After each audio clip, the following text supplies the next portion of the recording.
Jnanatimirandasya Jananjanashalakya Chakshrimilitam Jinatasmi Srigurave Namaha Vanchakalpatarubhyascha Kripa Sindhubhyaiva Cha Patitanam Pavanibhya Vaishnavibhya Namo Namaha Jayatam Shrato Pangurmama Mannamatirviti Matsarvasrapanam Bhujaradha Madanamo Namo.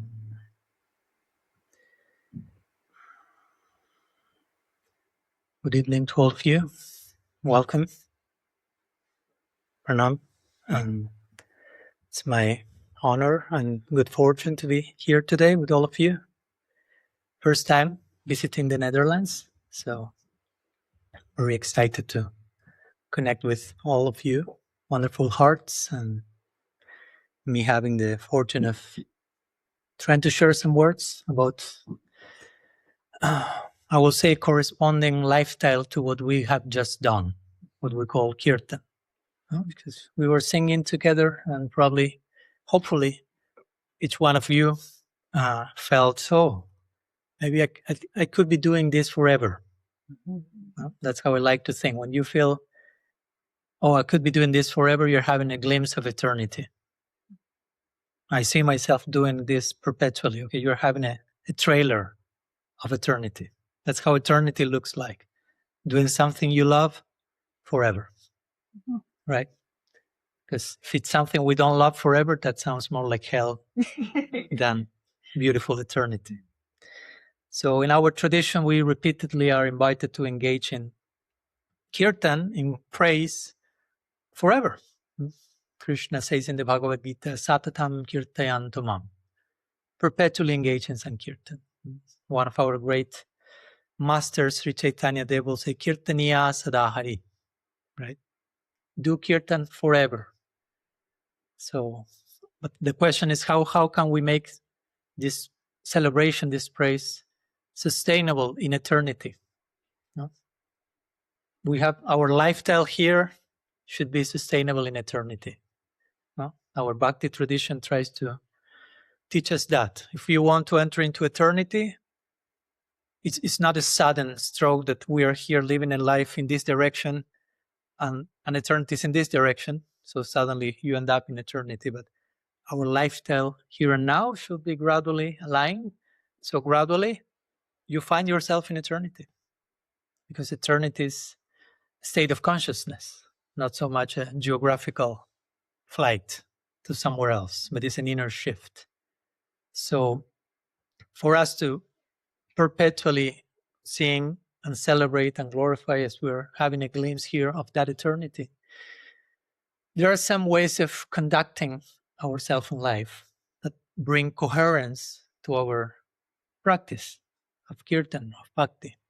So Sri Chaitanya Dev has put them in certain words. Trinadapi sunichena tarodapi sagishna maninamanadena. Today we will explore those same things in a little bit more detailed way through the Yamas and Niyamas, which basically are not so much different from that, as we will try to see. First of all, some of you not familiar at all with Yamas and Niyamas. Okay? Some of you slightly familiar. Some of you super familiar. You can never get super familiar because if you're familiar, you realize I can never get super familiar. We can always go deeper in this. There's some people that never heard of Okay, welcome you all. So we'll try to explain it in a way that is hopefully understandable and relatable to all of us, and also in a way that keeps the door open to never feel, oh, now I'm super familiar with this.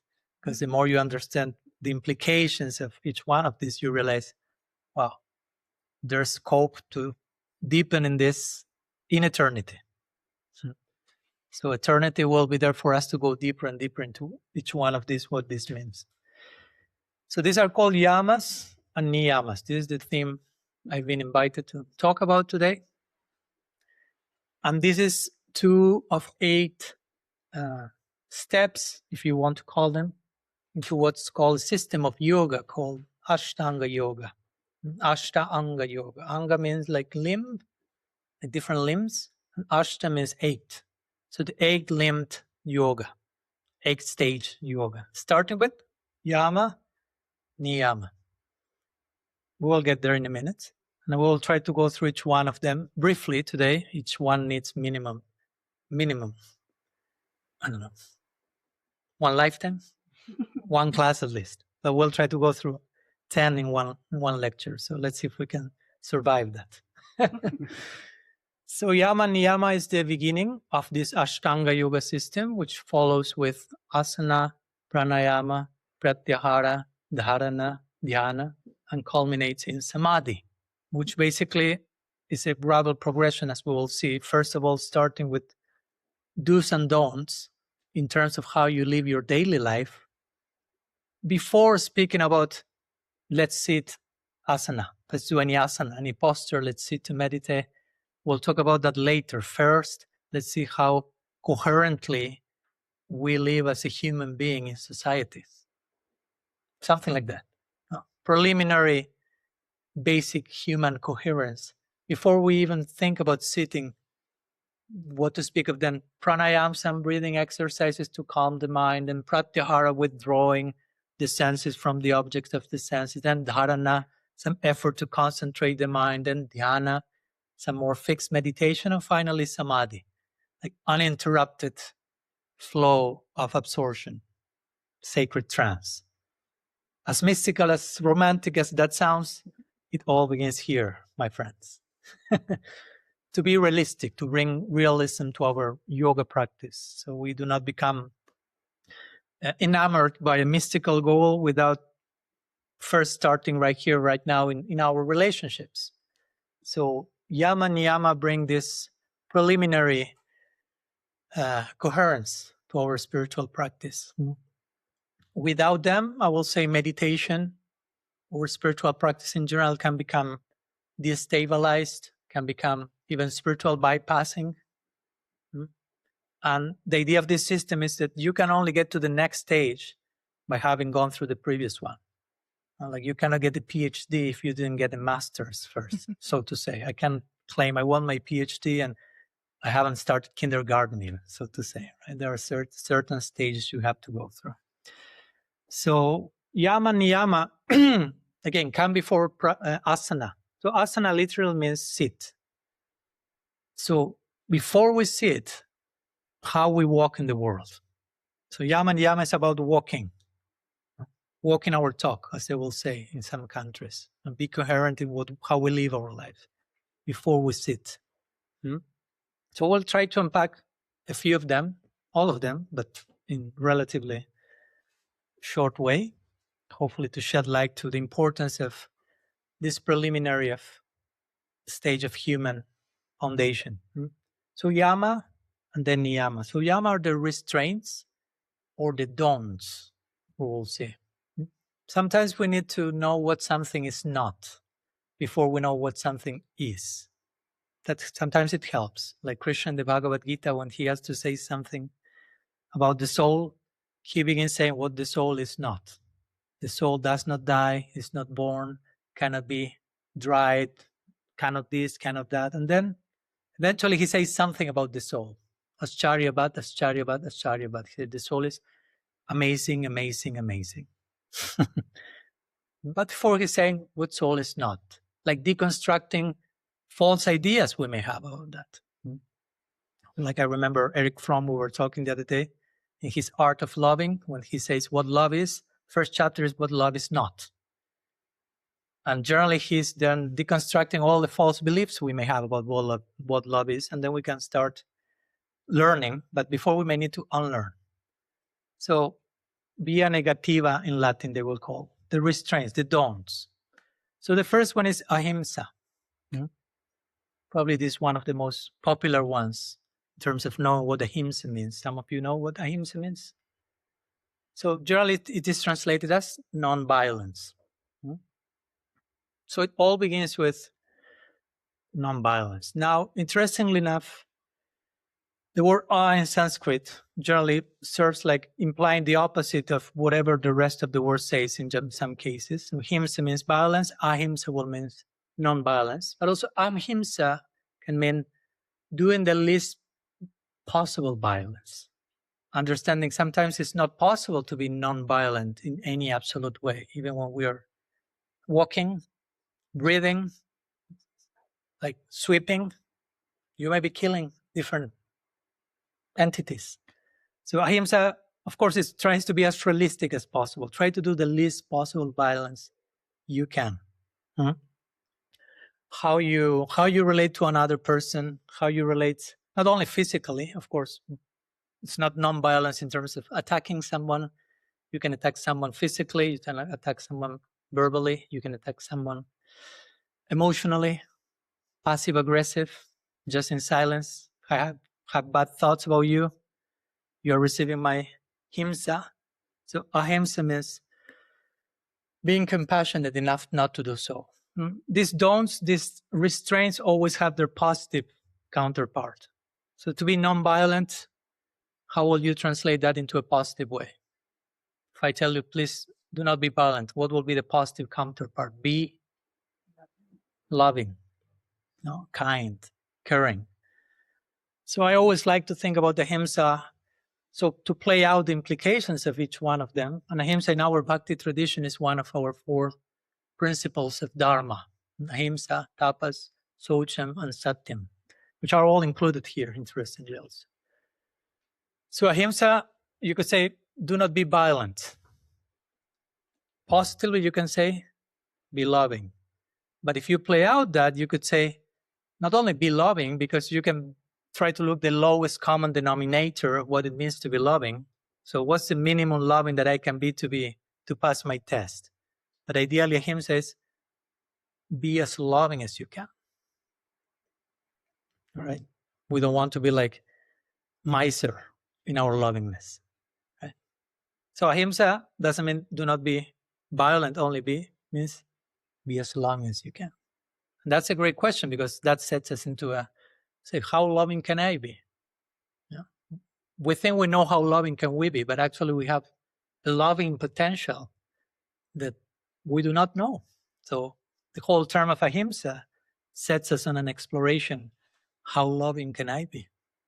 And when you start to explore that, you realize, wow, I have unlimited loving potential. And then we start to grasp what ahimsa originally meant, right? And of course, the idea of not harming, going back to ahimsa's non-harm, also entails the understanding that we're all interconnected. We're all related. So even if I harm you, I'm doing harm to myself. There's no actual separateness. We're different individuals, but at the same time, we're all interconnected. So whatever harm I'm bestowing, I'm doing it to myself as well. It's not that I can harm all of you and I remain intact of that. So it's an awareness of the interrelatedness of all, including myself, which that's another interesting dimension of ahimsa. Non-violence. Okay, start at home. Be kind and compassionate with yourself. Not in any selfish, narcissistic way, but be kind to the soul. Because real love, we are talking about being loving. Real love has to be loving in all directions. If I'm loving toward Vincent, but I'm hating myself, that's incoherent. No? Loving has to be of such coherence that I'm loving to you, to you, to you, to me, to God. It's not like I love you, Krishna, but I hate all the human race, right? Okay, I love Krishna, the human race, but I hate myself. Still, it's not the complete equation of love. So, ahimsa sometimes starts at home. I've seen many times that we may not dare to certain things to some people, but all those things we say them to ourselves many times. All the things that we will never dare to even think about any other people, that's a daily thing that we feed on. So it's important to develop a healthy sense of self-compassion and kindness. That's also ahimsa. So that's the first one. Again, we could continue the whole day on ahimsa, but we need to move on. a little, as we had a glimpse of an eternity with the Kirtan, we are given a glimpse of each one of these today. A little trailer. So then comes satyam. Satyam is truthfulness. So it's interesting that how satyam comes after ahimsa. The implication being, whenever you speak the truth, do it in a way that is kind and loving. Because I also can tell you things that are objectively true and destroy you, basically. But I'm speaking the truth.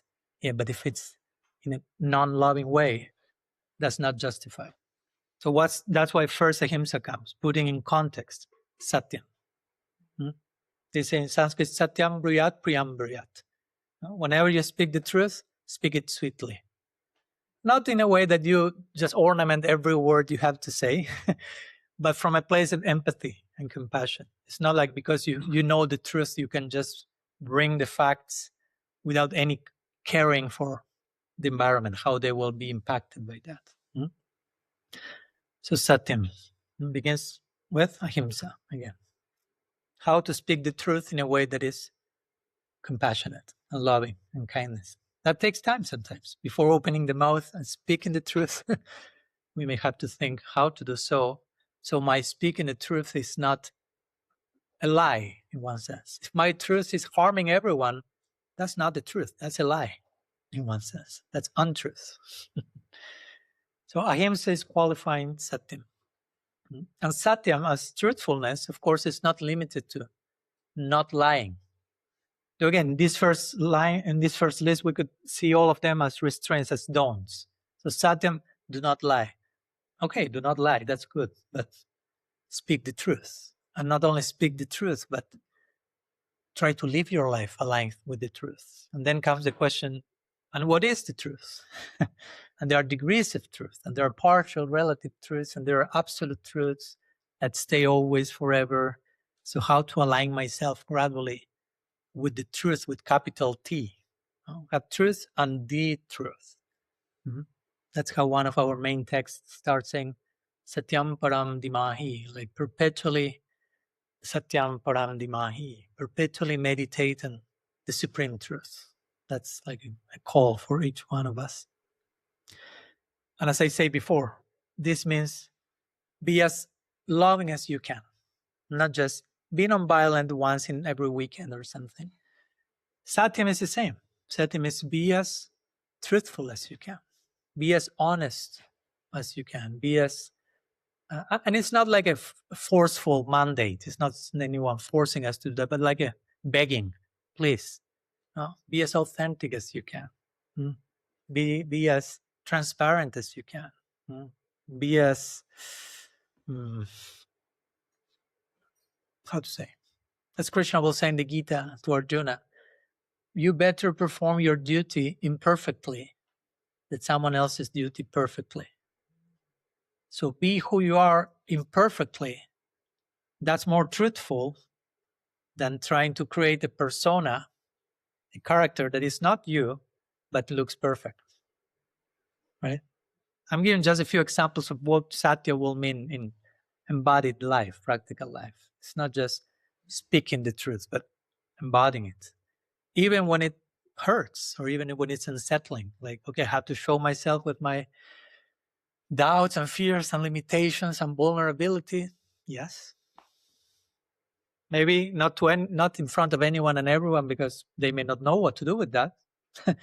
But maybe in a safe space, I need to learn to show myself naked internally, transparent. In the United States of America, they have a saying that says something like, "Fake it till you make it." Horrible saying, right? Fake it till you make it. But I will change a few letters and I will say naked till you make it. No? Naked in terms of transparency, openness, vulnerability, truthfulness. Be truthful. Again, Krishna will say that's way more glorious and beautiful than putting a mask, another mask on top of that mask, and a mask of perfection that is not you. We are all thirsting for belonging. But sometimes we mistake belonging with fitting in. Those are not the same. Those are exact opposites. To fit in, you need to stop being yourself and fake it till you make it. To belong, you have to be yourself. You can only belong being yourself. So satyam is an invitation to be yourself. As simple as that sounds, right? It may sound like a slogan, be yourself. But in practice, it's hard work. Because there's a lot of undoing and unlearning to learn to finally be myself. I have to unbe all that I'm not. So satyam has to do with that. But all that job, all that inner work should be done. Remember the first part, ahimsa. So in the context of trying to be myself and failing to do that and being a mess in the attempt to do that many times, I have to do all that with compassion for myself and for others, right? Because sometimes in the name of being myself and trying to advance and grow spiritually, I can also be so brutal on myself and chastising myself when I fail and put the bar and demand perfection. Well, the only thing that we are invited to is to be sincere and honest. There's no line in the scriptures that says, be perfect. Krishna says, be honest. That's the only place where we can start from. Imagine if I start saying, be perfect. It's like, there's no button that is perfect. But be honest. Be honest about your imperfection. Be perfectly honest about your imperfection. That's perfection. Be perfectly honest about your imperfection. We can begin there. Anyhow, I'm being tempted to continue speaking about satyam, but we need to move to the next one. To asteya. So each one is including the previous ones, just for you to know. As satyam, as I try to show, it's including ahimsa. Now asteya ideally is including these two as well. So asteya literally means, as you can read, or if you cannot read, I'll tell you, it says non-stealing. Some of them may sound like the 10 commandments, like do not kill, do not steal, do not do, which again, basic human civilized behavior, so you don't become a social danger to whomever crosses your path.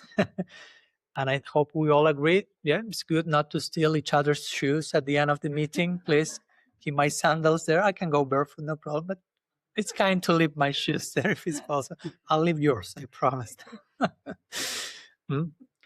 But at the end of the day, non-stealing is not only the most literal understanding of non-stealing, but also about a sense of proprietorship, like trying to own things, feeling like this is mine. And not only things, right?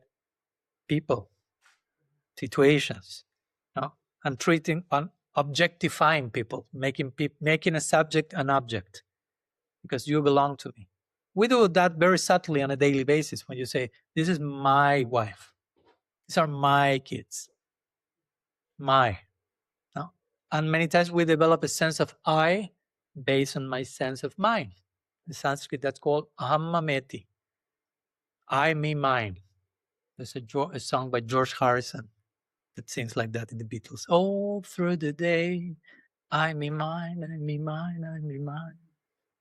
I'm going all through the day thinking I, me, my sense of I depends on what it's mine or what I think is mine. Because the intense truth is, you tell that. That's too strong. I won't tell that one. Nothing is yours. You own, with all affection and respect, of course, but you own nothing. But then comes the best part. You own nothing, but as I like to put it, you belong to everything. Stay with that one for a minute. You own nothing. You belong to everything. You don't need everything to belong to you. You belong to everything. So it's not, the question is so much what does belong to me, but to what do I belong? How do I belong? You already belong, but we are not aware that we belong. So it's not so much about what does belong to me, what can I own? What can I put my name under? This is mine, this is mine. This. Many times we think my sense of I expands as much as I own things. That's why many people try to have as many things as possible without bad intention. They have just misguided way of conceiving themselves. Instead of a human being, they see themselves as a human having. Right? We have the human doings, the human havings. A few little can just be human. It's difficult for us to just be. We need to be doing all day. We need to be having. We do in order to have. And all that to replace our be. So we can get a sense of identity from what I get, from what I do. But if someone says, sit and do nothing, we enter into an existential crisis. Like, nothing? Yeah, just be. Connect who you are. I need to be producing, right? Producing, doing, having. That's where I derive my identity many times. So asteya in that sense means, again, not stealing in the sense of not developing this sense of trying to own people, situations, circumstances. Of course, it can also mean not stealing attention. I'm not trying to steal attention, not trying to steal energy. Not trying to steal different ways of seeing asteya. Do not steal someone else's time, for example. Punctuality is it's a yogic discipline, right? If I tell you, okay, we meet at 3, and you come at 5 to 3, and I come at 3:30, I'm stealing your time. No? The Bhagavad Gita, Krishna says, I am time. So time is sacred. It's God himself. If I'm stealing your time, it's something valuable. Another way that comes to my mind, we can be very creative about what all this means. Non-stealing could mean also constantly comparing ourselves to others. That's a subtle form of theft also, because somehow you're wanting someone else's life to be yours. So it's a form of illicit appropriation. That cannot happen. It can never happen. But you can try your best over and over again. No? Trying to steal how the others are, what they have in your mind, even if it never can happen. And of course, all that, as you can imagine, is a form of lack of truthfulness, right? If you try to be others, live other people's life, or develop an identity based on what you have and you own nothing, and you belong to it. It's cheating, self-deceit, and it's a form of violence as well. So we can see how each one is including the previous ones. Okay, let's move to brahmacharya. That can be one of the most scary ones for some people. Especially when brahmacharya is translated as celibacy, right? not necessarily the most popular yama in the yoga system in the modern world. Which, of course, it is one translation, though technically speaking, brahmacharya, Brahman, acharya. Brahmacharya means to walk, no? And Brahman means like spirit or transcendence, to walk the path of spirit. And actually, this was related to how in India in ancient times, a young boy will go and study at the guru's school. And part of that study, which means learning how to walk the path of the spirit, entailed, among other things, living a life of celibacy during that period. But sometimes, eventually in time, brahmacharya has been mostly translated as celibacy. Now, I'm celibate, actually, basically for my whole life, with Swami. But I personally do not I don't think that brahmacharya, like many other people, is just limited to that. Because even celibacy, it's not just, again, do not do something. Though here we are expressing all the things in terms of do not do something, it always has a positive side. So brahmacharya will be a responsible use of what we may call, in Sanskrit, it's called kriya shakti, or the creative energy.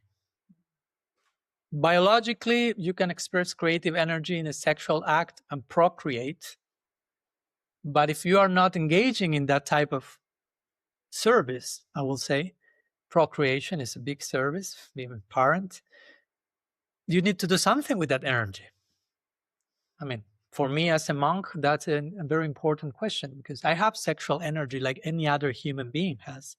So if I'm not expressing it sexually in terms of biological act, what to do with that? And I like always to connect ideal sexuality with three qualities, which are connection, intimacy, and creativity. Ideally, sexual life should be connected with those three, a healthy one. But even if you're not having sexual life, you should be able to know what to do with these three: creativity, intimacy, and connection. So me as a monk, I have to be resourceful. How do I have intimacy? Doesn't only mean sexual intimacy. I mean, sometimes unfortunately, people resort to sexuality as a bypassing of intimacy. We end up weaponizing sexuality to escape all the things that healthy sexuality should bring. So it's all about openness and connectivity and creativity and intimacy. So for me, brahmacharya has that broader meaning, like walking the path of truth and expressing sexual energy in responsible ways that are healthy and sustainable. Because, of course, I'm not here as naive as to think, okay, I will convince all of you by the end of this lecture to become monks, right? It won't be successful, my attempt. So, and there's no need to either stigmatize non-monastic life. Like sometimes it happens, to be honest. I've heard people developing some superiority complex because they're monks. And sometimes you can be a monk for the wrong reasons. And I can tell you, I see so many of them coming. The other day I was in the US, someone, Swami, I want to be a Swami. And I'm like on guard when someone tells me that. It's like, why? Right? It's not that I'm like, yes, another Swami, join us. And they're like, why you want to be a Swami? And I do my best to discourage them as much as I can. And most of them get discouraged. Most of them do not pass the test, so to say. And I'm trying to do as a service to them, because I can see, okay, you want to run to the monastery, escaping unresolved stuff that you need to confront at home. So monastic life is not a bypassing of unresolved human stuff. So it's important to, and the same with celibacy. It can be romanticized and think this or that, but in one sense, brahmacharya is not a repression of eros, to use that terminology, but it's an education of eros, how to express this sexual energy, creative energy. Whether as a monk or not, that's secondary. What to do with that powerful energy? It's a very powerful energy. So if misused, it can be problematic. Anyhow, we could continue with brahmacharya as well, but the list is calling us to continue here. Aparigraha. So this is the fifth and last yama, or restraint. So aparigraha is quite connected to asteya, as you can quickly see, because asteya is non-stealing, aparigraha is non-possessiveness. So again, many of them kind of overlap, trying to hammer the same point from different perspectives. So non-possessiveness, which doesn't mean you cannot have anything. No, you all guys at night you go to sleep under a tree, no more home, go walking back to the tree, no more car, non-possessiveness. No, aparigraha. No, it means, as Saint Francis will say, sine proprio in Italian, which means without a sense of this is mine. Going back to what we were talking before. So I can have this. This is a bag that is under my care. I won't say this is my bag. This is a bag I'm taking care of. Someone gave it as a gift, so I take it as I take care. This is not mine.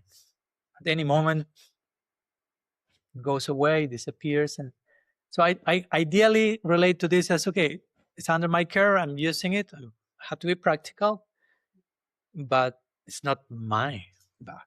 I'm not trying to extend my sense of self into the bag, right? Because that's what we do unconsciously. We think I am expanding my sense of self through what I think belongs to me. A classic example is a car. Let's say you have a car parked outside, and I tell you, you know what? I just received the news someone stole your car. And some of you may say, like, oh, I'm lost. I'm lost. And I will say, no, you are not lost. Your car is lost. You are right here, sit here with us. But we have extended our sense of self so much into the car. We have projected ourselves that if the car is lost, I'm lost. A part of me has disappeared. And it's not that case at all. But we have over-identified so much with that once that's not there, we feel an existential hole in us. So aparigraha is gradually cultivating this idea of I do not need to derive my sense of self from what I think I possess. As I said before, not human having. I don't need to derive who I am due to what I have. Not human doing. I'm not what I do. I am who I am. The Bible is interesting. God describes himself as I am who I am. Sounds very abstract, but it cannot get more accurate than that. If I ask you, who are you? You probably tell me your name, your job. That's not who you are. But if you tell me I am who I am, that's the most accurate way of saying who you are, right? I don't need to tell you what I have to tell you who I am. I am who I am, right? So it's important. In our tradition, we have the term also akinchana, which means the same.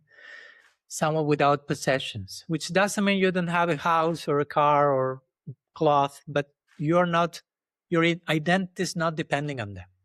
If I have them, great, I use them responsibly. If I don't have them, my life goes on. I'm the same person. I'm not less or more by having an extra piece of orange cloth on me. No, I am who I am, with or without this, right? And again, the important thing of possessiveness can happen in every direction, not just a car, not just a bag, not just a piece of cloth. I mean, some people can really get depressed if their favorite t-shirt disappears. So it can take any shape. It's not about the object.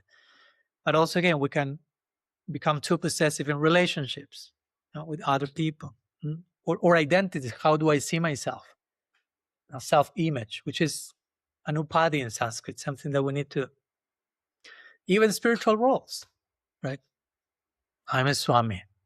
I can become too possessive about derive my sense of identity out of a temporary role.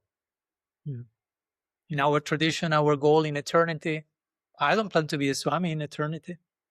In our tradition, we plan to serve Krishna in Vrindavan. Nobody's a Swami there. If a Swami comes, all the Brajavasi will be, some trouble is coming. What's this sannyasis coming to? They may be cursing someone or someone. So okay, I'm a Swami now. I'm trying to develop my duties properly, but I cannot be too attached to my religious persona, right? And one way also that I like to think about aparigraha, because graha means like to, even the word sounds like in English, graha, like grasping. And when you are grasping on something. So also it has to do with non-possessiveness, could mean also do not become addicted to certainty. Trying to possess ideas, to have certainty about everything, to have everything predictable and in place. Leave some space for uncertainty. That's healthy. Learn to sit with the unknown. That's necessary. You cannot have everything figured out in advance. It's not possible. And if it will be possible, it will be so boring. I won't ask you, but if I will ask you 10 years ago how you plan your life, how much of that actually happens? Probably there's so much things that came out of the script, right? But that made life exciting and surprising, and we grew so much by our encounters with uncertainty. So aparigraha, or non-possessiveness, is also do not try to possess things to the point that you want to control everything and make everything happen in a certain way. And I will never use the word easy for any of the things I'm saying. But I will never use the word impossible either. So I like to say the opposite of easy is not difficult, it's impossible. Difficult is the middle point, the middle path. Impossible is impossible, it's frustrating. Easy is boring.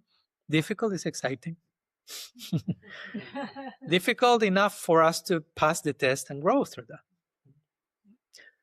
In our tradition, we have the word Maya, which means many things. One of them means that which can be measured. Speaking about certainty and trying to measure things, to put them into boxes, to compartmentalize reality. This is this is that. And we need some certainty. I'm not against certainty. I'm just saying, do not become addicted to certainty. We need one foot on certainty and one foot on uncertainty, so we can balance. But Maya means that which can be measured, that which can be controlled.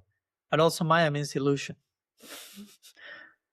which meaning that which can be measured equals illusion. It's not possible.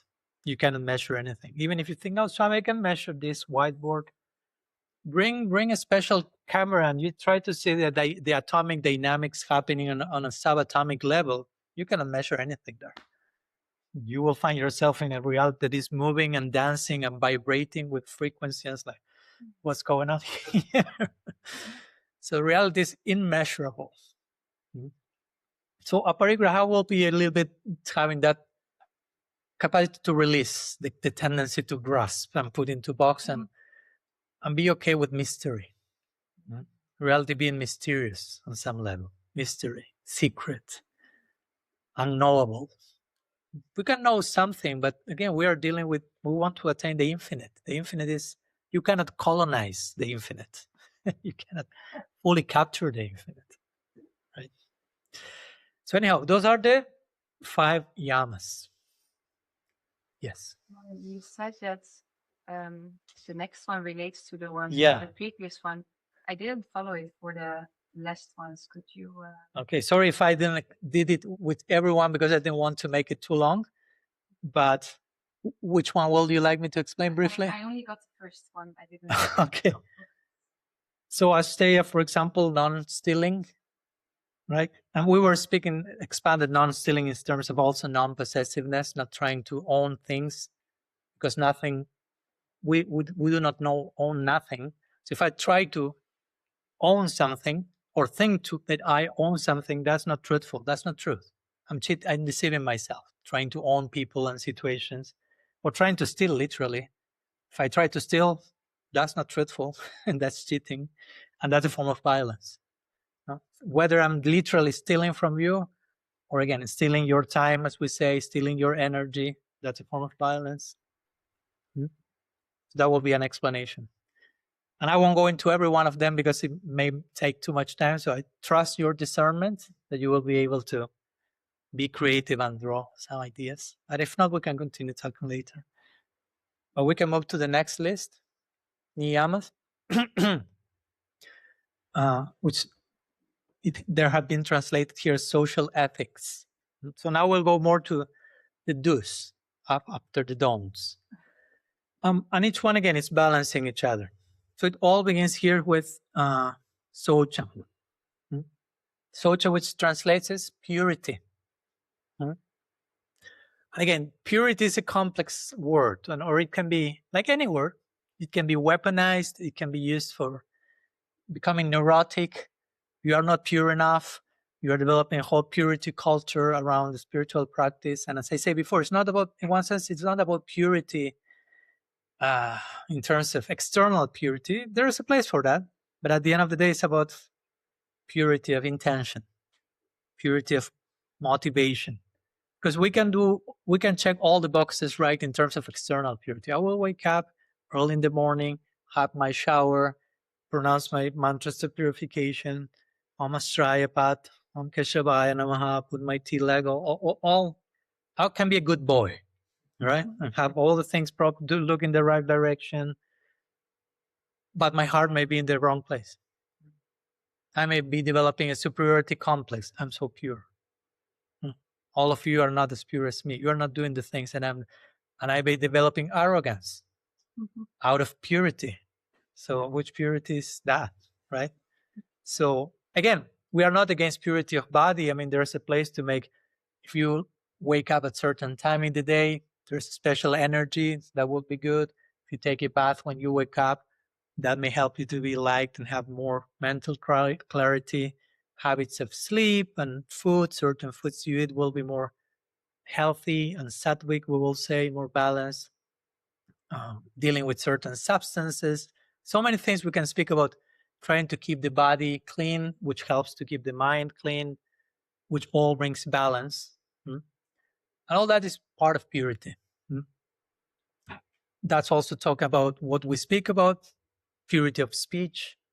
In Sanskrit, we have a word called prajalpa, which we are prevented about, which is sometimes translated as gossip. I will translate it more as talking about other people rather than talking to people.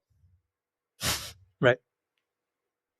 Talking to people is what you are supposed to do. If I have something to tell you, I will talk to you. I will not talk about you to third parties. I'll never talk to you. So that's kind of the idea of purity of speech. Speaking in a way that is honest, sincere, with good intention. And also cultivating purity in terms of what I think, what I say, what I do. Sometimes you will hear these three, Tanu, Bhak, and Mana, this triangle. You think, hopefully, what you think you can say. Hopefully, what you say, you do. Again, in the beginning, it may not begin that way. We're thinking one thing, we're speaking something else. We do not dare to speak our thoughts, but we do not dare to act on our words either. In the beginning, we may be more kind of a walking contradiction. And it's okay. Krishna in the Bhagavad Gita will say, yeah, we have to begin where we are. Again, going back to be honest about the mess that we may be. Once I read a sign in a kitchen, and it said the kitchen was a mess, and the sign said, God bless this mess. I took it beyond the kitchen and I put it to me, God bless this mess, please. Not as an excuse to remain a mess, but to accept where we are to change and improve and grow, of course, right? So again, purity here includes verbal, mental, physical purity, but at the end of the day, it's all about inner. We go back to this type of qualities. It's reflecting back, satyam, be truthful, be honest, be sincere. Purity is not perfection. Purity is transparency, right? Perfection is a dangerous word. Not to say it's an impossible word.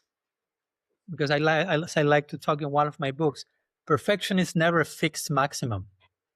Like a rooftop, you reach, okay, I reach perfection. So what then after that? It's like a dead end. I'm perfect now. Those who are getting closer to perfection are the ones who will never dare to say, I'm perfect. If you study the lives, I don't know, even of an artist, that is like you, all of us will say, that person is a genius, and a Mozart, a Beethoven.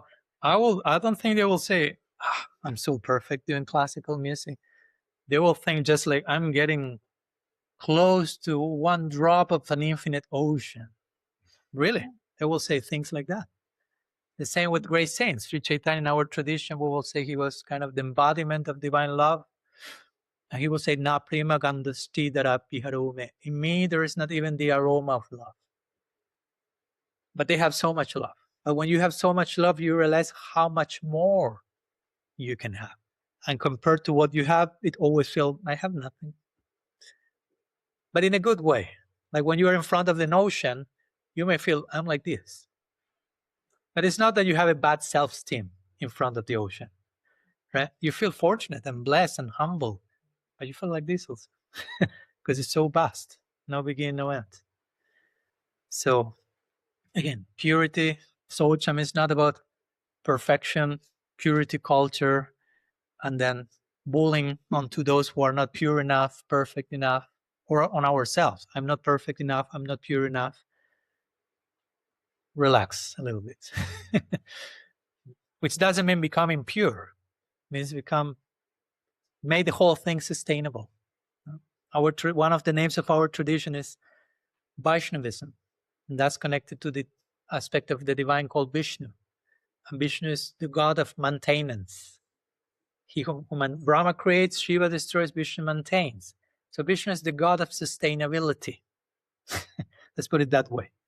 So if you are a Vaishnava, a follower of Vishnu, you worship the god of sustainability, you should lead your practice in a way that is sustainable. Not like you become crazy about perfection and purity, and after 2 weeks you are like burnt out and I'm done with this. And I've seen that a lot. That's what I'm saying. Just a preventive note. We don't want to end there. And that's the next one is very related to this, interestingly, which is santosha, which means contentment. No, I was just talking, do not get neurotic, do not go crazy in the name of purity and perfection. Learn to be content. No? Which is not being lazy, which is not being complacent, like finding an excuse not to grow, but also learning to be grateful for what you have. Not only thinking in terms of what I lack, what I still lack, and even in spiritual terms. Sometimes we can become obsessed with, I need more grace, I need more insight, and it's never enough. It's never enough. And I may lose sight of appreciating what's coming, the gift that already surrounded me. The other day we were talking with a friend, I have a podcast, and we were talking on grace. How sometimes in spiritual paths we can become addicted to ask for grace. But many times we forget to acknowledge all the grace that already is there. You are floating in an ocean of grace, but you are like, grace, grace, give me more grace. And the reply back, the echo says, but you are floating in an ocean of that. What you are doing with that, right? It's like if I give you as a gift, I don't know, you tell me I need a car, I give you 10 cars. And then you start to ask me, give me a car, give me a car. I gave you 10 already. What are you doing with that? No? So the same with grace. Give me grace. So much grace already there. Before even we ask for grace, there's already grace in every atom, in every pore of creation. So we many times need to appreciate and take responsibility with the grace that is already knocking on our doors. So contentment is part of that, learning to appreciate all the gifts that I have. And on that foundation, I can grow, but not practice from a sense of lack. It's never enough. It's never enough. Because if you feel that, you will always live your life like that. So contentment, as they say, this famous line, if I am not happy with what I have, I will never be happy with what I have not, with what I lack. If I do not learn to be happy with what I have now, no matter what comes after, I will never be happy. So learn to be happy, enough, content with what you are having. And contentment also satisfaction. Santosha can also be translated as satisfaction. But again, it's a deep satisfaction, which comes from gratitude and learning to be at peace with what you have. Because some people think satisfaction means enjoyment, and enjoyment means dopamine peak moments all the time. And they translate all that as happiness. And we all want happiness. But if we misread what happiness is about, we may think happiness is just intensity, peak moments all the time. That's not happiness. Because after the peak up will come the peak down. And you don't want to live your life like this. It may begin like this, and eventually the undulation becomes less extreme till you get balance. It may begin like this. But eventually you realize real happiness is in something sustainable. Sattva, we will say in our tradition, balance. Live a balanced life. And also that implies real happiness is connected to contentment, and that is connected to realizing that I won't be happy all the time. That's another level of it. Real santosha, real peace, real satisfaction means also being grateful in moments of loss, betrayal, pain, grief, and not just running away for another peak moment and happiness. Because ultimately speaking, as Viktor Frankl will say, and I agree with him, goal of life is not happiness. That's a shocking one, probably. He'll say the goal of life is purpose and meaning. Whether you're happy or not. I mean, I have nothing against you being happy, but when we are not happy, Sometimes because we think the goal of life is to be happy. When we are not happy, we just run from whatever situation makes us suffer just to be happy again. Instead of staying with that painful situation enough to learn the lesson, to grow, become more loving. And then, for us, the goal of life is to love, to learn to love. And sometimes we may learn to love through suffering. Yeah. Some of the things that open our heart the most are great suffering. Again, I'm not masochist here. I'm not promoting. Let's try to suffer as much as we can. But sometimes you don't need to try. Suffering will come. Right? You don't need to pray for that, knock on the door, make me suffer. It will come. And suffering doesn't mean something bad again. It's a guru. It's a lesson. We need to be santosha. We need to have contentment and gratefulness in the midst of difficulty. Trusting the difficulty. Many times the situation is not difficult. Sometimes I'm the difficult one. Sometimes the situation is very simple, but I'm resisting the situation, and that creates the suffering. Sometimes the real suffering is not what's going on, but my resistance to what's going on. When I surrender, there's no more suffering. I've learned the lesson, right? So contentment, and one more thing to contentment is, as I mentioned before, again, all these are interwoven. Learning to have some healthy degree of self-acceptance. Enoughness in the context of self-love, I will say. Because for who we are, as we teach, at least in our tradition, we are Atman. We are consciousness, we are soul, spirit. And that's enough. For who you actually are, you are enough. One says. You just need to contact who you are and all that you can be. But who you are is enough. But many times we live our life from a place of scarcity rather than abundance. And it's like, I'm not enough. Many times we feel it's never enough on the outside, but we feel that because we start feeling in ourselves, I am never enough.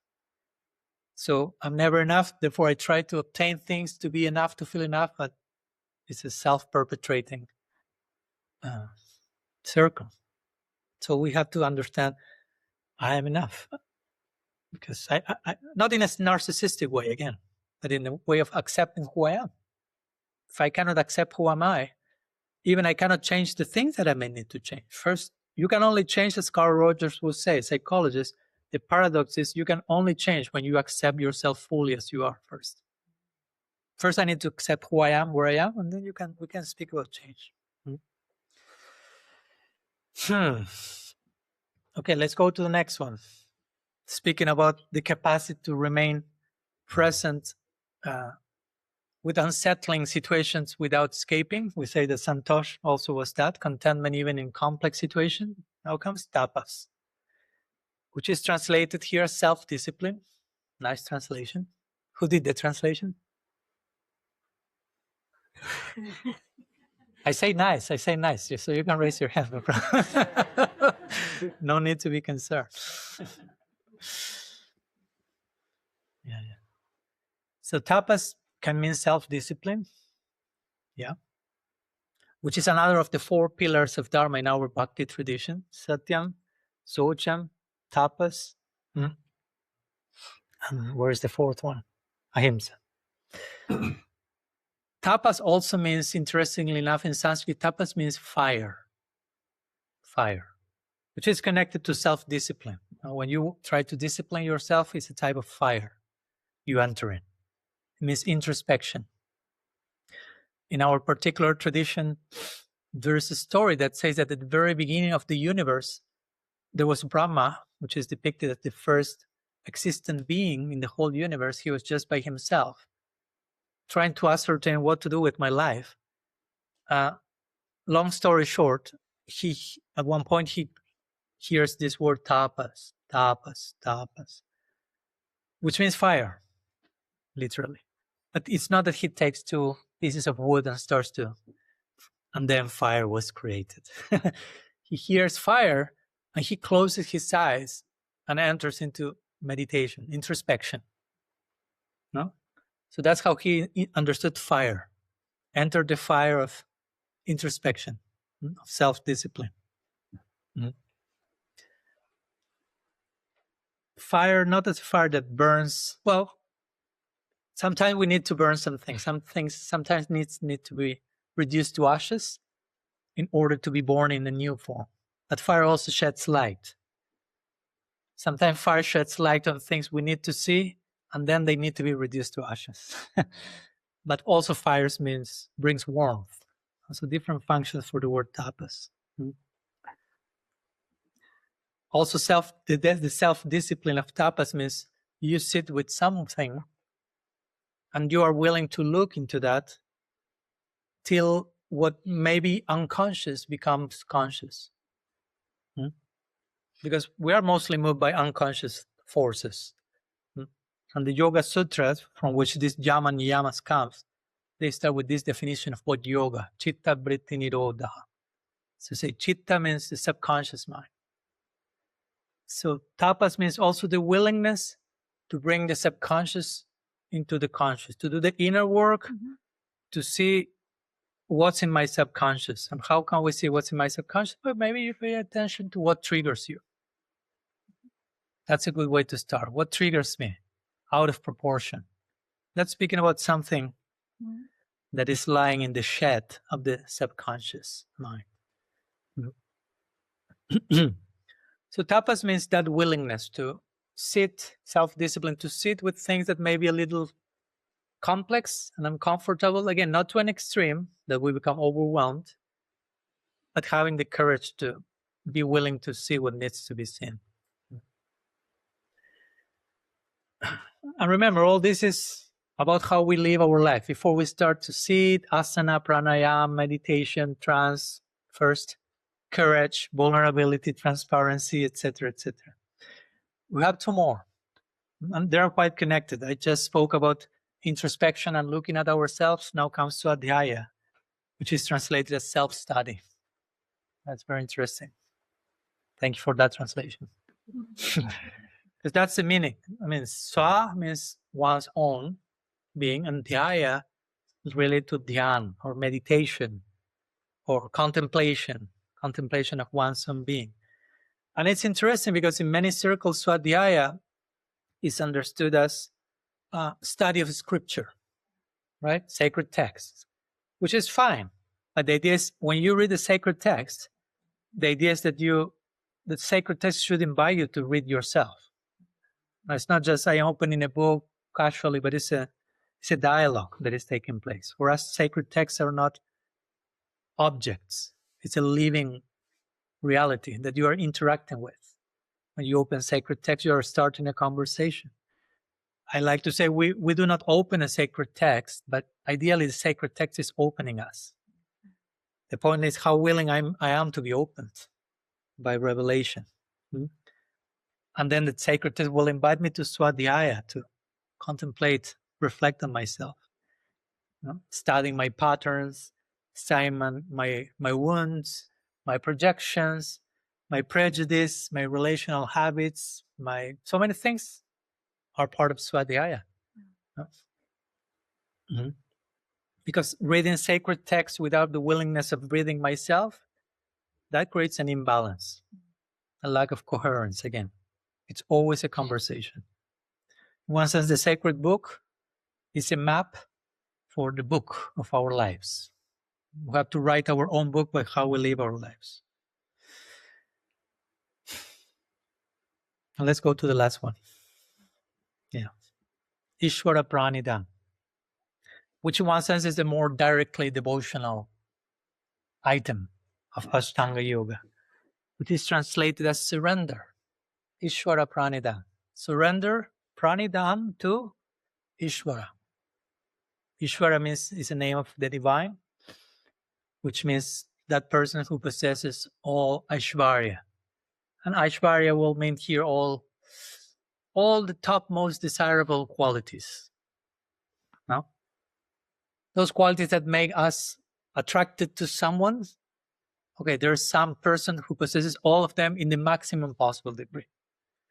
Like, for example, we were singing before Maha Mantra, and one of the names of the divine sang there is Krishna, which means the all attractive. So we are attracted to beauty. So imagine if someone is the all beautiful. Imagine you were walking on the street and you ask someone, oh, who are you? What's your name? I'm the all attractive. So, whoa. I need to get his WhatsApp contact number. Right? Krishna. Who else are you? Another name you have? Well, yeah, Ram. Yeah, endless source of unlimited bliss. Okay, which was your number, please? I cannot lose sight of this person, right? So Ishvara is somehow a name that includes all these desirable, attractive qualities. And pranidhana means surrender.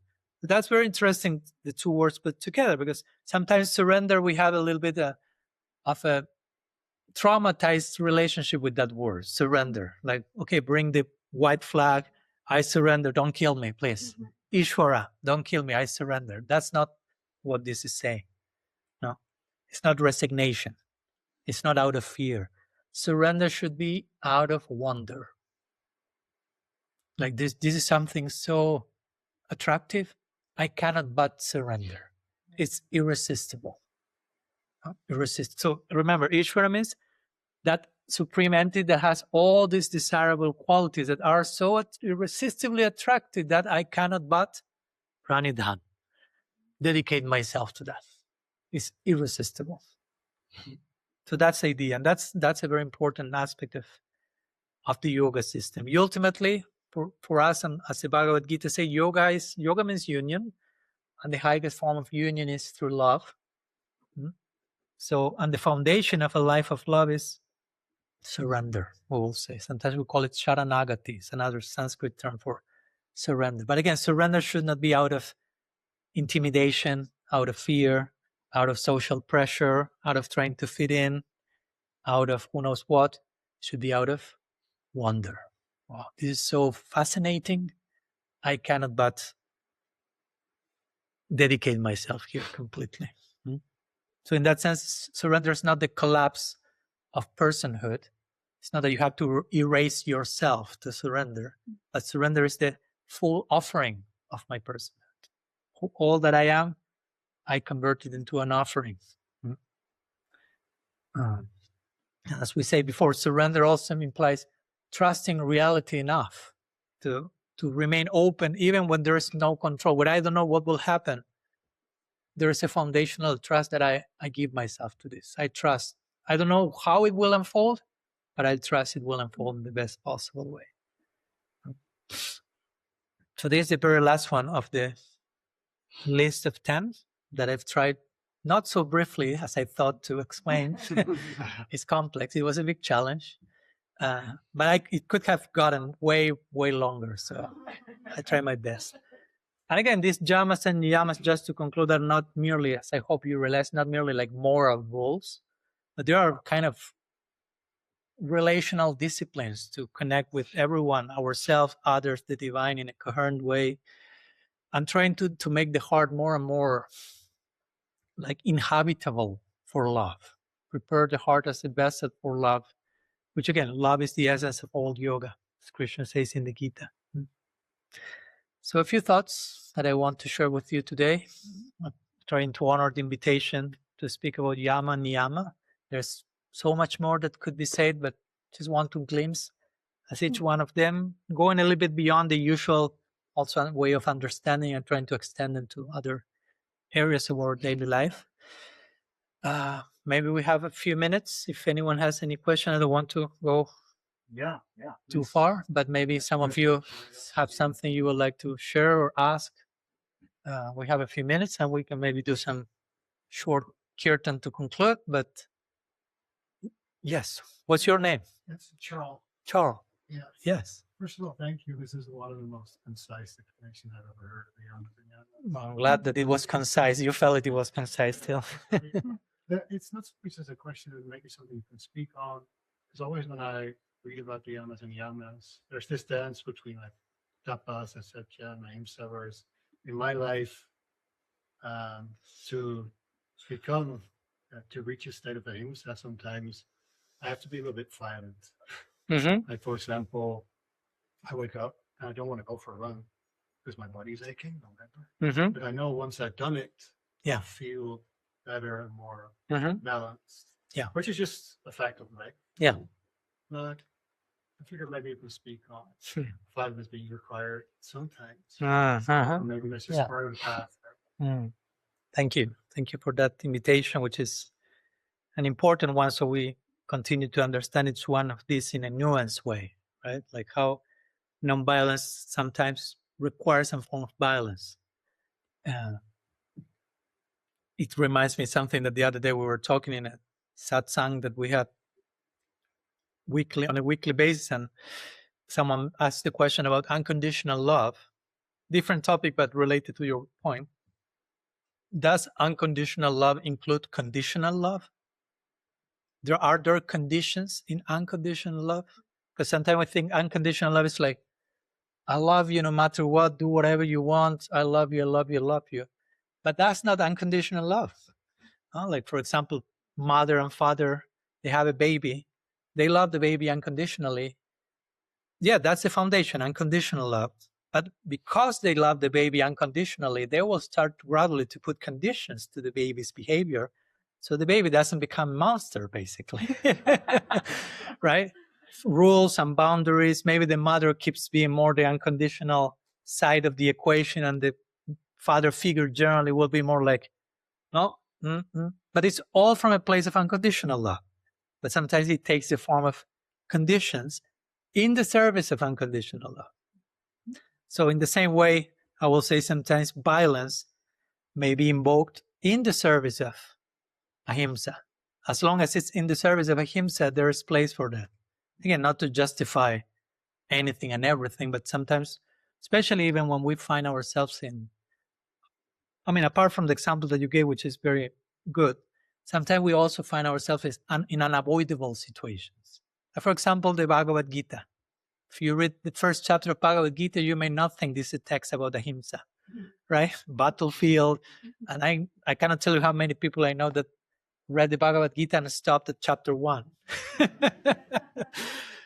Me included.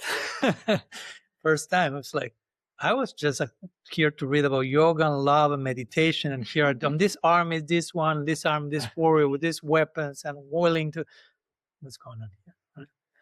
So, but if you read the bigger picture of the Bhagavad Gita, which is the Mahabharata, inside which the Bhagavad Gita is, that battle of Kurukshetra was a battle that, first of all, Krishna and the Pandavas, they tried to avoid as much as possible. They tried not to get to the point of having to go to a battlefield. They tried, but the circumstance unfolded in a way that was unavoidable. So again, it's unavoidable. We have to do some violence. We didn't want. So how to engage in that from the most non-violent way possible? That's why the first thing I say about the ahimsa is, doesn't necessarily mean non-violence. It means be as non-violent as possible. Entailing, almost every action entails some form of violence, even unconsciously. Breathing, walking, sweeping. So there's a place for that. Or if someone comes into the room and tries to attack some of you, some of us may react being violent to that person. Externally, but it's in the service of non-violence. It may be a last resort, but sometimes that's the case. So it's important to remain flexible enough to how each of these may take shape. Even satyam. Satyam means truthfulness. But sometimes for me too, as we were talking today during lunch about that, there are subtle considerations. Satyam has to be spoken in a way that keeps ahimsa in place. So let's say that, I don't know, what's your name? Kiran.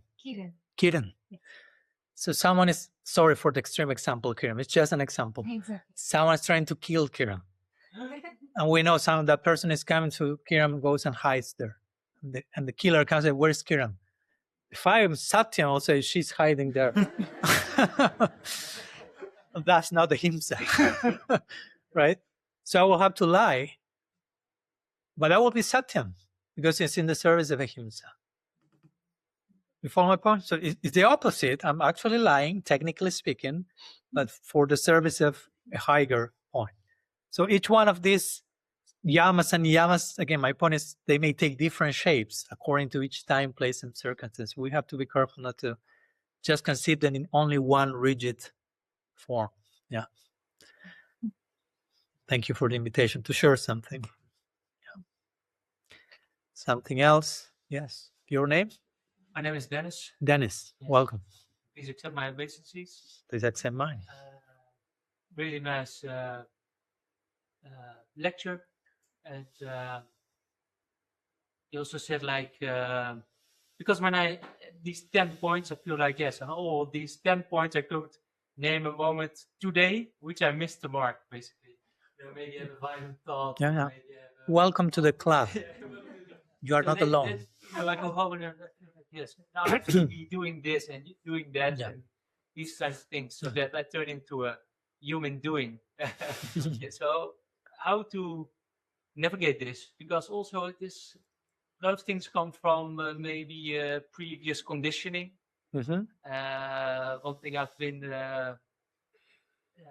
studying a lot about is in the Bhagavad. There's a sentence where it says, basically suffering the reactions of my past misdeeds or my bad conditioning from previous lives or whatever. So maybe there's a lot of violence in my upbringing, or so I have to basically kind of go through the suffering of those kind of karma. So is there really an action to be taken for me to kind of grow these qualities, or is it maybe more like, basically awaiting to become more pure and resolve these kind of issues? Yeah, thank you for that. And I will start saying you are not alone in that, which I think is the most important thing to begin with, because if you or any of us isolate in that situation, like I'm having this problem, I'm going through, only me, I'm going through that, and you alienate yourself, that's a problem. Alienation, and you put yourself into a bubble and everyone else is not having this problem, only me. Then comes toxic shame and guilt, and it's spiraling down that better not to go there. So I think it's good that you open that, and I'm sure I won't do like a public confession here, but it's like raise your hand those who are familiar with what they're saying. Okay, we start like in the football stadium that they do this wave, everyone's like one hand is not enough. So that creates in itself grounding, and I will bring us down again, ahimsa, in the sense, deal with all that, all the things that you may find, oh, this is still unresolved in me. I could count 108 times how many times I fail per day with this. Okay, deal with all of that in a compassionate way to yourself. That's why it all begins with ahimsa. And ahimsa begins with yourself. You got again, if I treat myself cruelly and terribly bad, I cannot extend lovingness to others. Even if it seems, if I hate myself, I cannot love you genuinely, even if I think I love you. So we have to, to be compassionate and understanding. If we are bringing some stuff from childhood, we all are, just in case. And we don't even need to go to previous lifetime. We may have enough with. Sometimes people say, why do not remember my previous lifetime? You want to remember your previous life? It's not enough with the stuff you need to deal with in this one. And the stuff that you remember. So I think at least it all begins with, again, non-compassion, satyam, like acceptance, honest acceptance of where I am, where I'm bringing into my baggage, as much as I can see it, and trying to accept that and to work on that. But first you have to accept that, because if we live in denial of what I have to work on, you cannot work on that to begin with. So first we have to do an honest assessment of the field, so to say. And I've seen that many times happen in spiritual circles, that people try to practice, but without the willingness to become aware of what they actually need to work on. And they're always, if you are not aware of things that you need to work on, those things are still there, and they keep getting in the way until you see them and work on them. And many times I heard people say, why I'm not advancing, why I'm not progressing, why I'm this and that. Probably because something's getting in the way and you are not willing to see that because it may be painful. I mean, may be complex. So I say that with understanding also. But that's the way. But all that with compassion, not chastising ourselves over that. And I'm so fallen, and I must have done that in previous lifetime and in this one and this. Trying to accept where we are, radical acceptance, radical. I like the word radical. One book is mine called starts with the word radical. Radical means something to the root, radix, to the root of things. Learn to accept where I am. And knowing this is as painful and complex as this situation may be, this is the best place and the only place I can possibly be. So I don't have any other place to be, any other person to be. So I better learn to accept where I am. And from there I can change and I can heal. That's an important word we need to bring more into the conversation. Healing. And spiritual life has a lot to do with that. No, spiritual life is not just ascending and transcending, but also descending, grounding, doing the descending work. Which sometimes I need to confront a few dragons and heal and have a human integrated perspective. To some degree, psychological balance, healing. That's important part. Mental health, preliminary mental health, because if not, again, we may approach spirituality for the wrong reasons. Looking for some magical formula to not heal what needs to be healed as well. So, yeah, acceptance, patience, compassion, and hopefully people around me in my life that can accompany me in my process with that same acceptance and compassion. So they constantly mirror back my own process and remind me I'm not alone in this. We are together. Yeah. Thank you. Damayanti, you raised your hand before. Yeah, I did. You actually answered my question. I wanted to ask, can we really be compassionate to others if we are not compassionate to ourselves? But you answered that one. In the meantime, I developed another question. Okay. If we keep doing things that we don't like, how to really be compassionate and love ourselves? How to accept something that we at the same time cannot accept, and we. But who say that we have to be doing things that we don't like? But if there is something like that, yeah, there is something about myself that I don't like, but at the same time, it's there and it's difficult to overcome. Okay.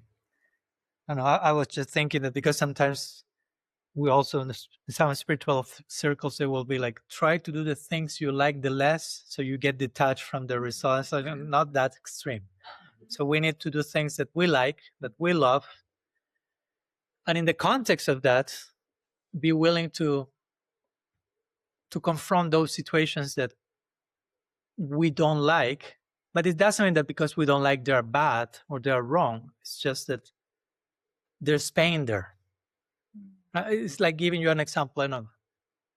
If I keep my arm like this for 25 years without moving it, to do this, I will not like to do that. Right? It will be very painful because I have not exercised this muscle for a few decades. But it doesn't mean that I shouldn't be doing it because I don't like it. You follow my point? So the same way, some things internally we find, I don't like that. I don't want that. I'm afraid of that. I'm terrified of that. But we may need to do that. Some things we may not need to do them that we don't like. I don't know. I don't like to eat eggplant. I don't need to eat eggplant. I don't think I have an unresolved trauma and I will only, with the eggplant, I have to eat the eggplant. No. There are some of those things you can avoid, but there are some other things that you will need to do because they will keep coming over and over again. That's the thing.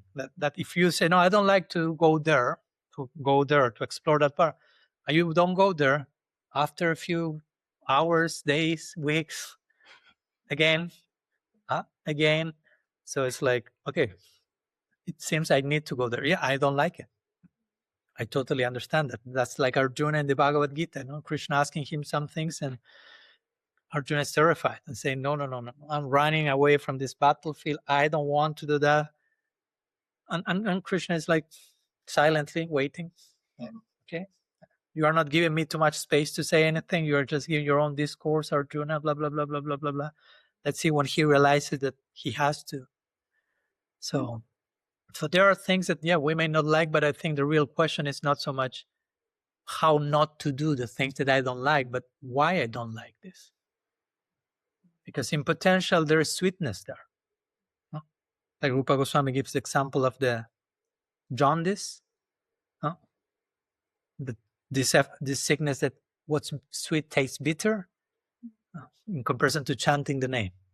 So again, they say, I don't like to chant the name because it tastes bitter. And he explains why, and he tries to explain, and if you do it in a certain way, eventually the sweetness will come. It's not that there was no sweetness. There's some problem in the tongue.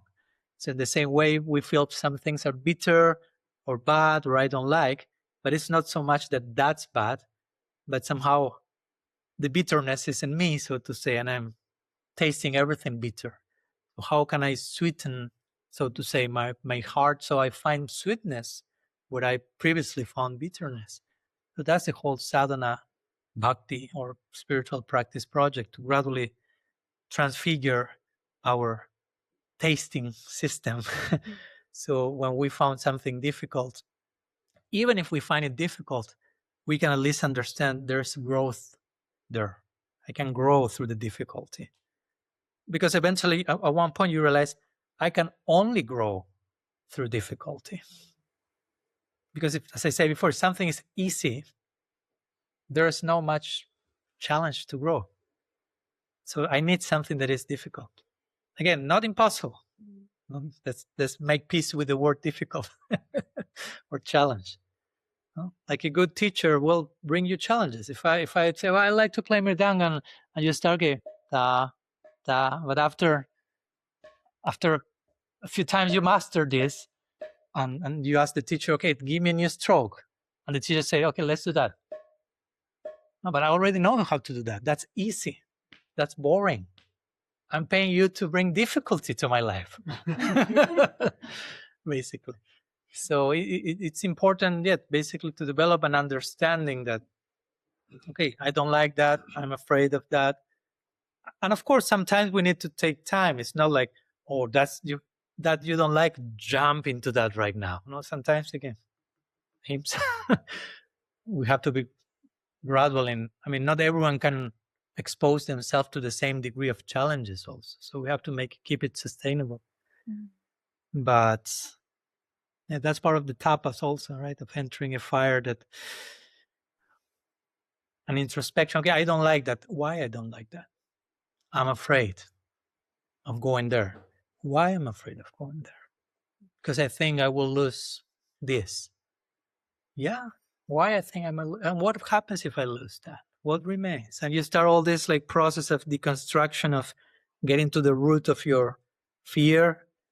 And then you can see more. Sometimes we cannot do it by ourselves. We may need people helping us, accompanying us, to realize, in one sense, there was nothing to be afraid of. But first we need to deconstruct with that. I hope that helps. I never use the word easy again. So I try to remain understanding, especially, I don't know most of you. So some of you are going through a very difficult situation in your life. It can happen.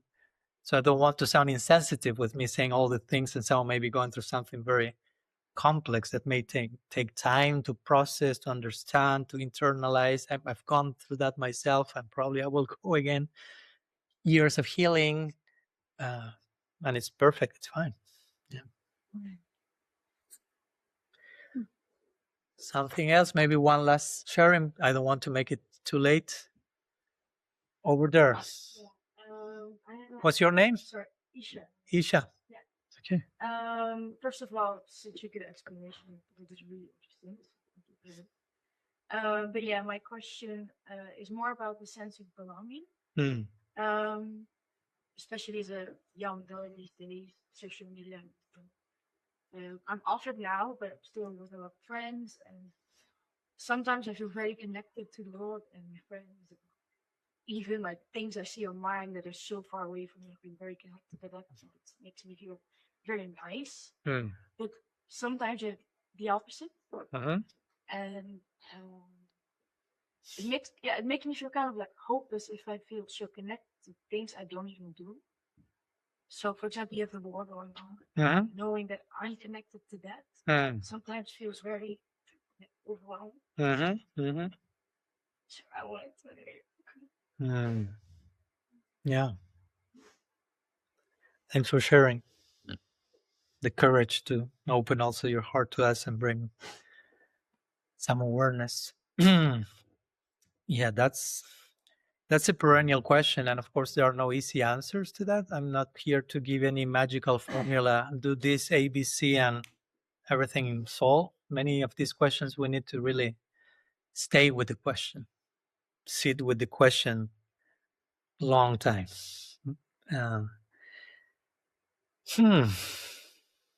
You have 3 more hours? That's a good question, and there's so much to say, especially in the age we are living, where there's paradoxically this global access to so much, and at the same time, so much loneliness.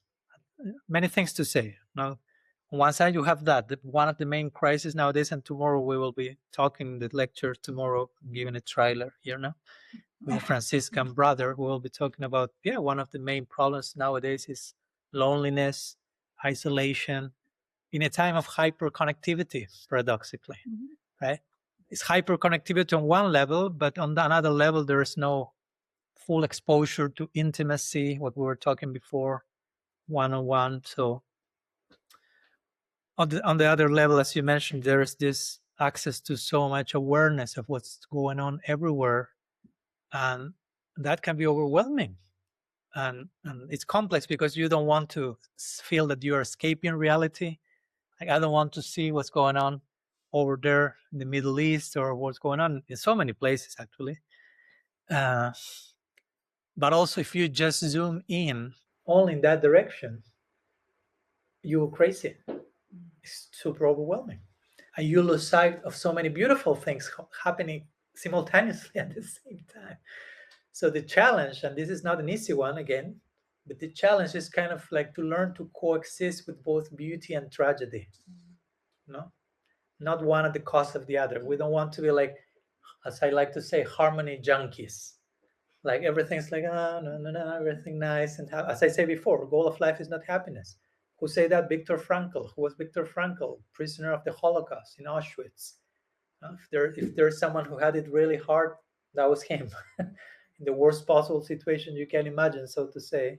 And even there, he found meaning and purpose in the most difficult situation. So that's the challenge for all of us: how to navigate the complexity of a world that is flooding with information. Not to speak about so many of those things are not true, because information content doesn't mean everything is accurate. So on top of that, you have to discern what's accurate, what's not.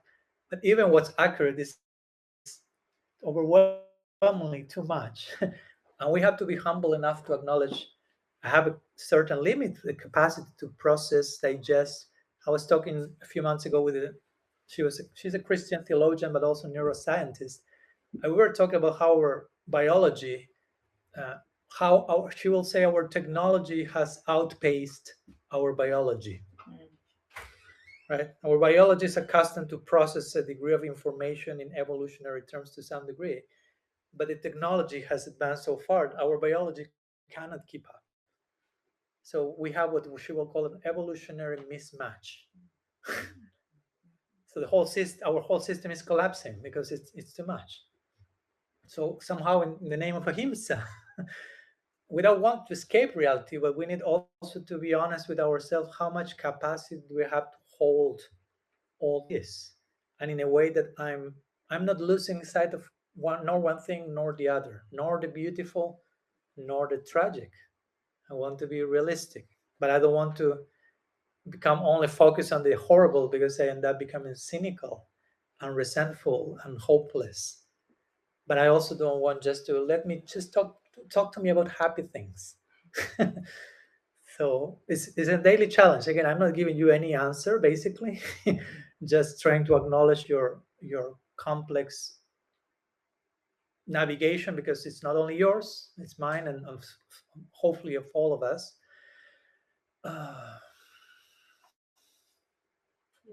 Yeah, just trying to be there with you in your experience, because it's not only yours, and we should be talking about these things a lot. And how to keep it sustainable, and how to, at the end of the day, it's also about what can I do to make my contribution to all this. Because again, if I become overwhelmed with content, I become collapsed and paralyzed, and I end up doing nothing. So how to be informed enough in a balanced way that it somehow informs my action in the world, to make a change, be the change you want to see in the world, as Mahatma Gandhi will say. So how to keep that balance and that action in response to whatever conditions we are in. Yeah. Some days we may do it better than other days. Some days we may become more overwhelmed than other days. It's part of what it means to be alive in this world. Yeah. Okay, thank you, all of you. We could continue for eternity, and that's the idea. We had a trailer, as I say today, of what eternity looks like. I look forward meeting you all guys in eternity and continue sharing all these wonderful topics. Enriching for me as well. I'm not coming here to enrich people. I'm coming actually to get the treasure from each one of you. That's my secret plan when I'm traveling around the world. So thank you for making my life a little bit more enriched, and not only a little bit more, a lot more. So thank you for that. And